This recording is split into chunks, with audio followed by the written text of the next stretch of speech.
السلام علیکم ورحمۃ اللہ وبرکاتہ۔ اب میں قرآنی آیات پڑھ کر آپ کے سامنے اپنا درس پیش کروں گی۔ انشاءاللہ اللہ تعالیٰ کی مدد ہمارے ساتھ ہوگی اور دنیا کے ہر کام میں ہم کامیاب ہوں گے۔ السلام علیکم ورحمۃ اللہ وبرکاتہ۔ ربی اشرح لی صدری، اعوذ باللہ من الشیطان الرجیم، بسم اللہ الرحمن الرحیم۔ ربی اشرح لی صدری ویسر لی امری واحلل عقدۃ من لسانی یفقہوا قولی۔ تو ناظرین، اب میں آپ کے سامنے قرآن پاک کی سورۃ آل عمران اور اس کی آیت نمبر 72 اور 73 اس کا ترجمہ و تفسیر پیش کرتی ہوں، لہذا سنیے غور سے، توجہ فرمائے۔ قل ان الہدا، یعنی اہل کتاب کا حسد، قل ان الہدا ہدی اللہ ان یؤتی، کہہ دے کہ بے شک ہدایت وہی ہے جو اللہ ہدایت کرے، یعنی قل ان الہدا ہدی اللہ ان یؤتی، کہہ دے کہ بے شک ہدایت وہی ہے جو اللہ ہدایت کرے۔ یہ سب کچھ اس لیے ہے، احد مثلا، یہ سب کچھ اس لیے ہے، ما اوتیتم او یحاجوکم عند ربکم، یعنی کہ کسی اور کو کیوں مل گیا جیسا کہ تمہیں ملا تھا، یا وہ تم پر کیوں غالب آئیں گے، یعنی یحاجوکم عند ربکم، یا وہ تم پر غالب آئیں گے۔ قل ان الفضل بید اللہ، یعنی تمہارے رب کے آگے تو کیا ہے، بڑائی اللہ کے ہاتھ میں ہے۔ یؤتی من یشاء، جس کو وہ چاہے دیتا ہے، وللہ الواسع العلیم، اور اللہ بہت گنجائش والا ہے، واسع العلیم اور بہت خبر رکھنے والا ہے۔ یختص برحمتہ من یشاء واللہ، جس پر چاہے اپنی مہربانی خاص کرتا ہے، واللہ ذو الفضل العلیم، اللہ بڑے فضل والا ہے۔ ناظرین، اس آیات کا ترجمہ میں نے آپ کو بیان فرمایا ہے اور اب میں تشریح آپ کے حضور پیش کر رہی ہوں۔ ان آیتوں میں یہ بتایا گیا ہے کہ ہدایت تو اللہ تعالیٰ کے دینے سے ملتی ہے، کوئی کسی کو کتنا گمراہ کرنا چاہے، اللہ کے حکم کے بغیر کچھ نہیں ہو سکتا۔ اے یہودی، جس کے دل میں اللہ نے، یعنی اللہ سبحانہ تعالیٰ نے ہدایت کا نور ڈال دیا ہے، تو وہ نور تمہارے لیے چال بازیوں سے بچنے والا نہیں، تمہارے ترکیبیں سب بیکار ہو جائیں گی اس کے سامنے۔ اس آیت میں بھی یہی فرمایا گیا ہے کہ یہود مسلمانوں سے یہ چال بازیاں اور مکاریاں حسد کی بنا پر کرتے ہیں۔ وہ اس بات سے جلتے ہیں کہ مسلمانوں کو ایسی شریعت اور نبوت اور رسالت کیوں دی جا رہی ہے جیسی خود یہود کو پہلے ملتی رہی ہے، اور دینی جدوجہد میں دوسرے لوگ ان پر غالب آ کر کیوں آگے نکل جا رہے ہیں، لہذا اور خدا کے آگے انہیں ملزم ٹھہرا رہے ہیں۔ تو ناظرین، یہودی اس بات کا دعویٰ کرتے تھے کہ دنیا میں تنہا ہمارے ہی قوم شریعت کے اجارہ دار ہے۔ تورات ہم پر اتری، حضرت موسیٰ کے بعد کئی پیغمبر ہم میں آئے۔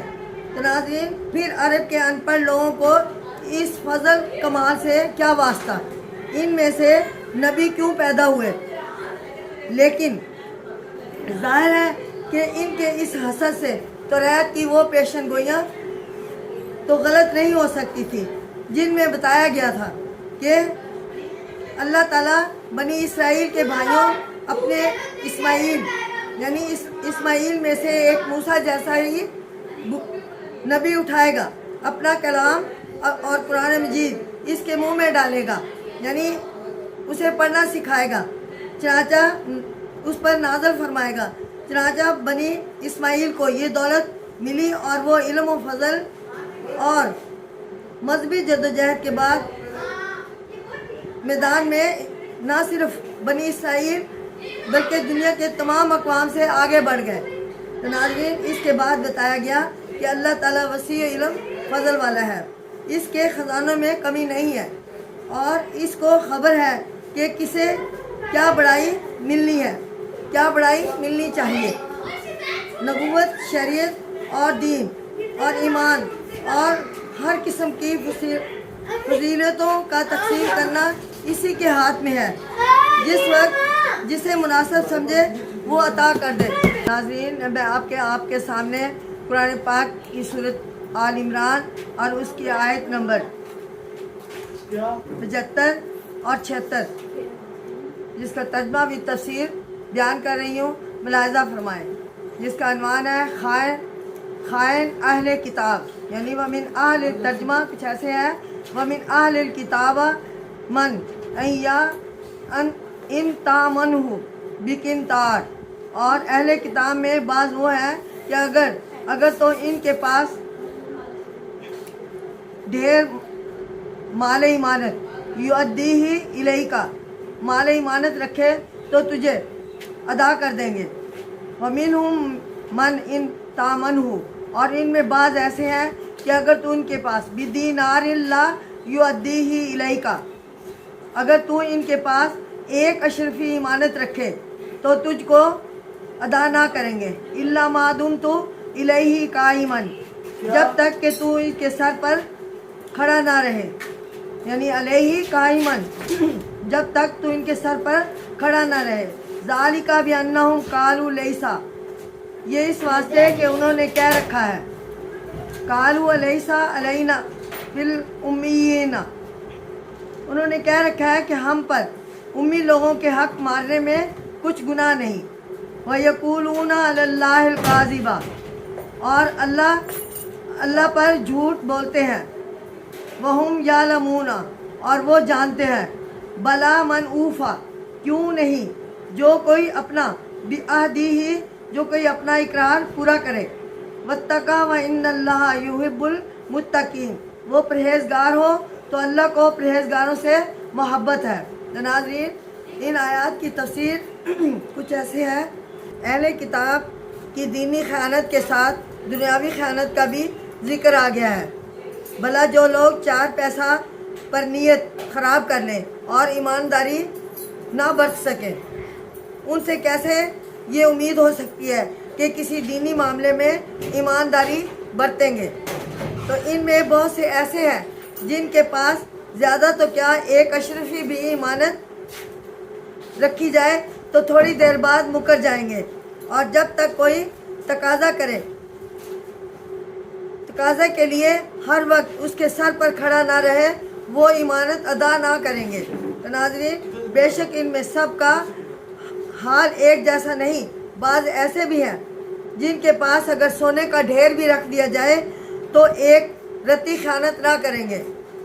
یہی خوش معاملہ ہے، اور امین لوگ ہیں جو یہودیت سے بیزار ہو کر اسلام کے حلقہ بگوش بنتے رہے ہیں۔ مثلاً حضرت عبداللہ بن سلام وغیرہ رضی اللہ تعالیٰ عنہ یہودی اپنے اس دیانتداری، خیانت اور بے ایمانی کے حق میں دلیل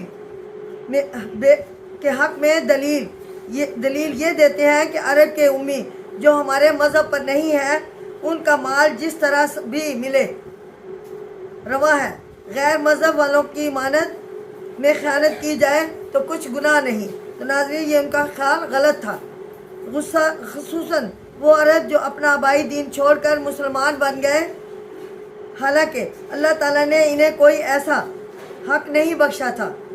امانت میں خیانت کرنے کی خدا نے ہرگز اجازت نہیں دی، وہی بلکہ جو کوئی عہد کی وفا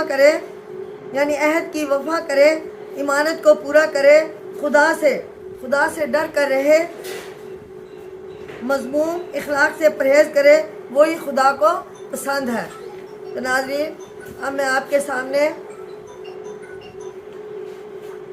قرآن پاک کی سورۃ آل عمران اور اس کی آیت نمبر 77 کا ترجمہ بھی تفسیر پیش کرتی ہوں، اور اس کا عنوان کچھ ایسا ہے کہ حریصوں کی سزا۔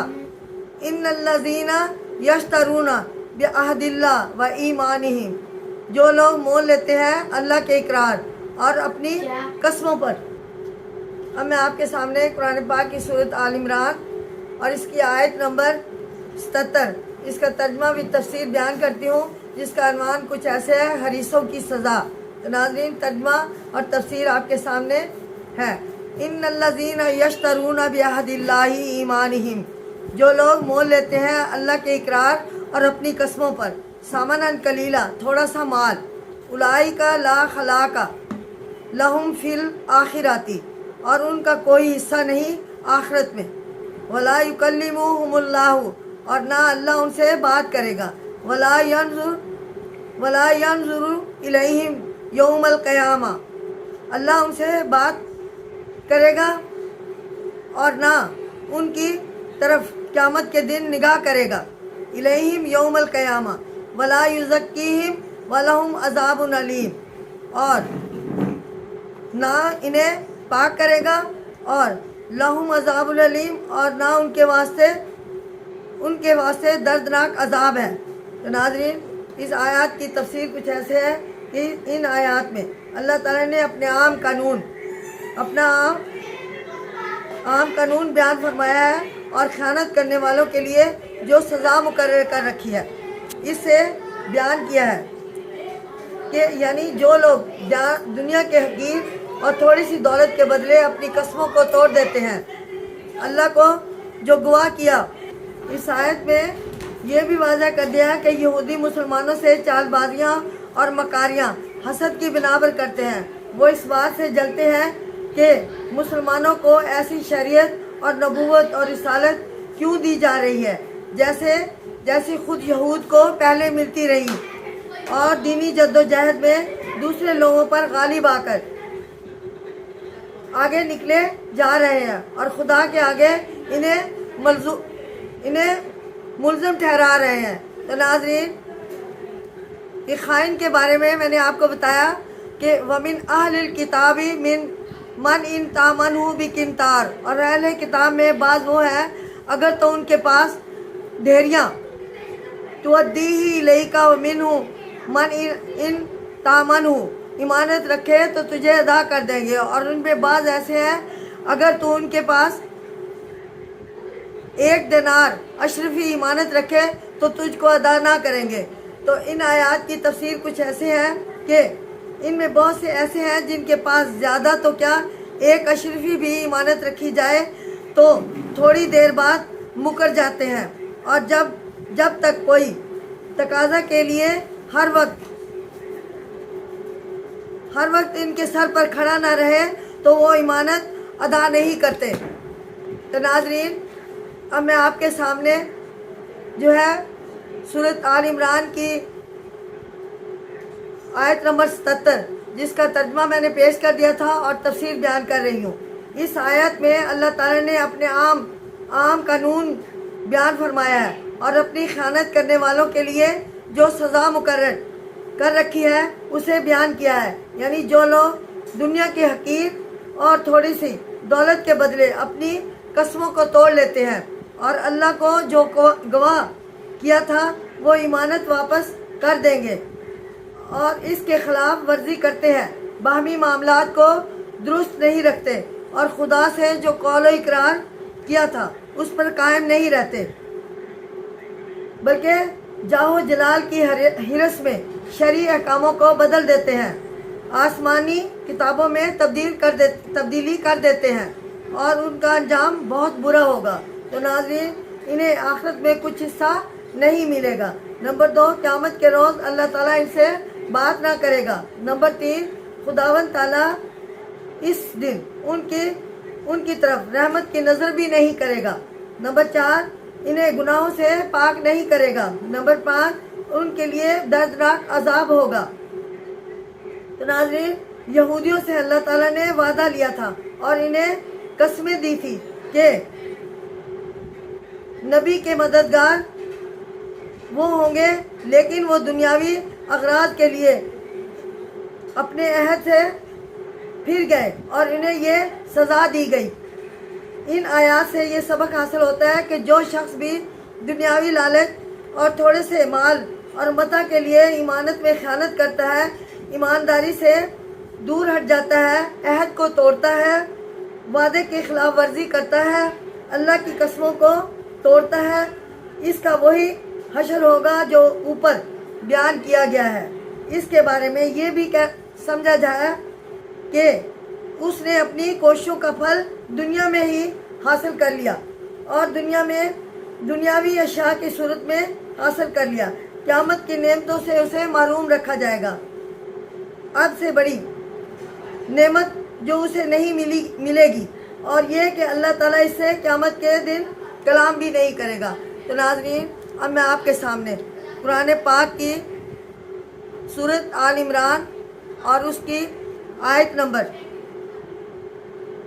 78 جس کا ترجمہ و تفسیر بیان کر رہی ہوں، یعنی اہل کتاب کی دھوکہ دہی۔ اہل کتاب کس طرح دھوکہ دیتے تھے ان کا حوال آپ کے سامنے پیش کر رہی ہوں۔ وَإِنَّا مِنْهُمْ لَفَرِيقًا يَلْوُونَ، بلکہ اور ان میں ایک فریق ہے کہ وہ زبان مروڑ کر کتاب پڑھتے ہیں۔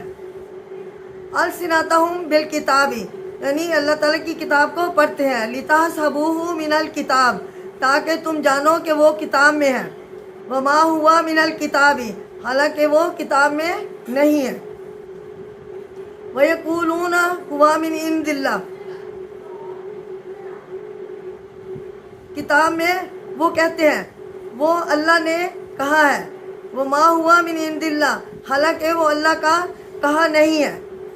وَيَقُولُونَ عَلَى اللَّهِ الْكَاذِبَ، اور اللہ پر جھوٹ بولتے ہیں۔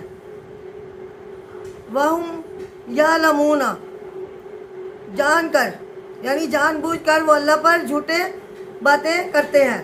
تو ناظرین، ان آیات کی تفسیر کچھ ایسے ہے کہ یہ لوگ تلاوت کرتے وقت اپنے انداز میں زبان کو مروڑ مروڑ کر پڑھتے ہیں اور پڑھ کے سننے والا، تاکہ سننے والا دھوکہ کھائے اور دھوکے میں آ جائے اور یہ سمجھنے لگے کہ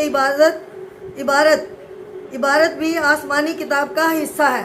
اہل کتاب کا گناہ یہی پر ختم نہیں ہوتا، بلکہ وہ زبان سے بھی یہ دعویٰ کرتے ہیں کہ یہ سب اللہ کے پاس سے آیا ہوا ہے، حالانکہ وہ مضمون کتاب میں موجود نہ ہوتا۔ اس سے زیادہ سنگ دل اور کیا ہوگی؟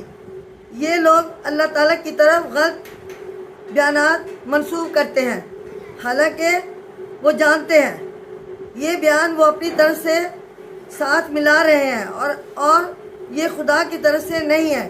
ان لوگوں کے لیے یقیناً دردناک سزا ہے۔ اس آیت سے بھی پتہ چلتا ہے کہ بنی اسرائیل نے اللہ تعالیٰ کے کلام کو جان بوجھ کر بدل ڈالا تھا اور اس کی وجہ محض دنیاوی طمع تھی۔ اس قسم کے گناہوں کے پاداش میں ان لوگوں پر اللہ تعالیٰ کا عذاب نازل ہوا اور ان سے ہر قسم کی نعمت چھین لی گئی۔ سب سے بڑی نعمت نبوت تھی جو ان میں نہ رہی، بلکہ ان کے ہاتھوں سے چلی آ رہی تھی اور چھین کر نبی بنی اسرائیل کو عطا کر دی گئی۔ اب اللہ تعالیٰ کا کلام قرآن مجید کی صورت میں ہماری امانت میں ہے۔ ہمیں چاہیے کہ ان کے الفاظ اور معنی کے پوری طرح حفاظت کریں اور کوئی ایسی بات اللہ تعالیٰ کی طرف منسوب نہ کریں جو اس کے کلام میں نہ ہو یا اس کی منشا کے خلاف ہو۔ تو ناظرین، اب میں آپ کے سامنے قرآن پاک کی سورۃ آل عمران اس کی آیت نمبر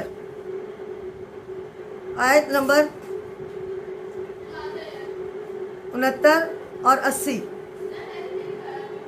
جس کا ترجمہ بھی تفسیر بیان کرتی ہوں۔ ملاحظہ فرمائیے، عنوان کچھ ایسا ہے کہ یہ نبی کا کام نہیں اور نبی کی تعلیم۔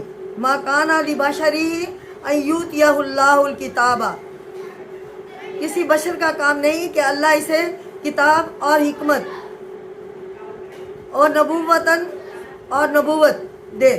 ثم یقول للناس، پھر وہ لوگوں کو کہے،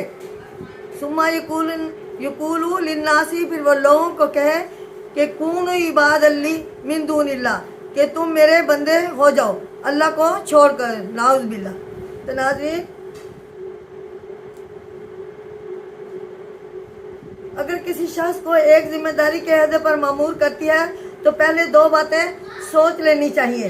یعنی جو یہ شخص حکومت کی پالیسی کو سمجھتے ہیں اور اپنے فرائض کو انجام دینے کے لیے لیاقت رکھتا ہے یا نہیں، اس سے حکومت کے احکام کی تعمیل اور رعایا کو وفاداری پر قائم رکھنے کی امید کہاں تک کی جا سکتی ہے.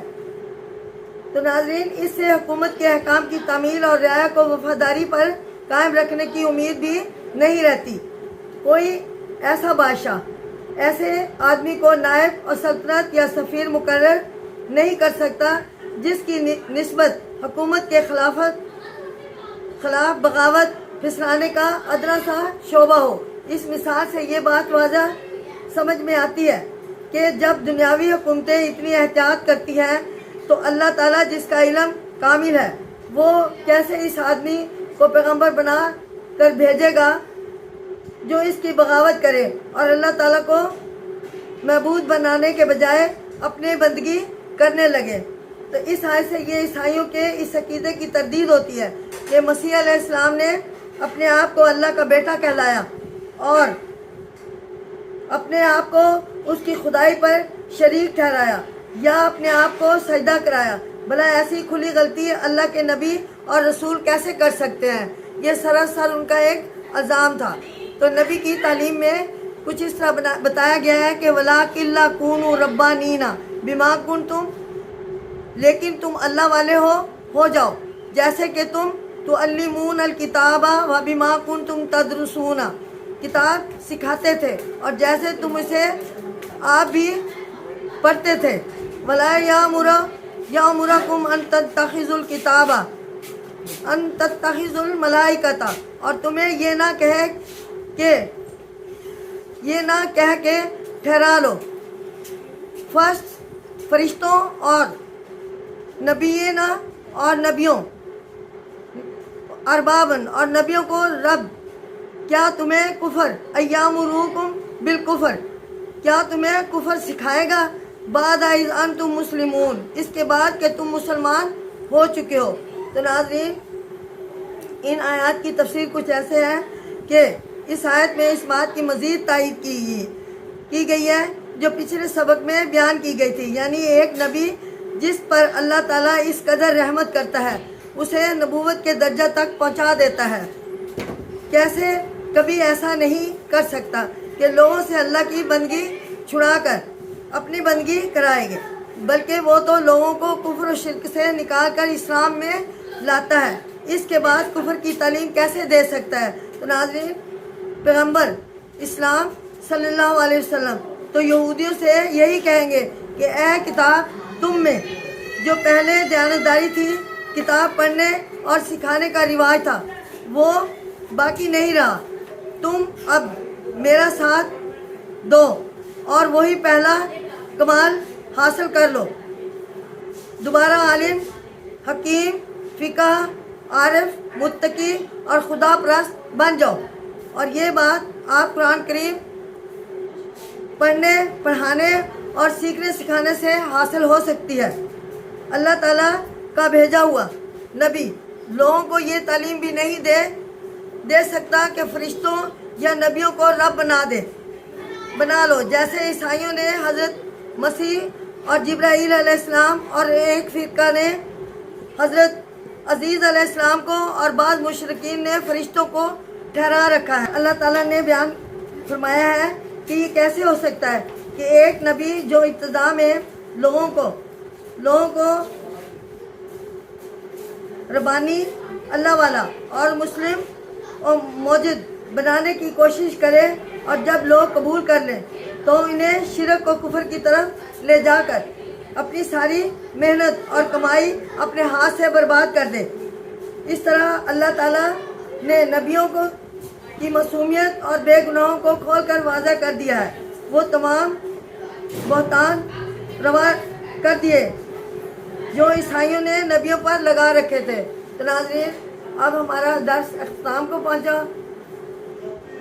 انشاءاللہ میں آئندہ آپ کے سامنے جو ہے قرآنی آیات جو معجزات سے بھرپور ہوں گی لے کر پیش ہوں گی. شکریہ آپ کا میرے ساتھ رہنے کا. اللہ تعالیٰ ہمیں ہدایت کی توفیق دے اور آپ کے سامنے اور درس پیش کرنے کی ہمت دے، اور آپ میرے ساتھ رہنا اور غور سے سننے کا شکریہ۔ السلام علیکم ورحمۃ اللہ وبرکاتہ۔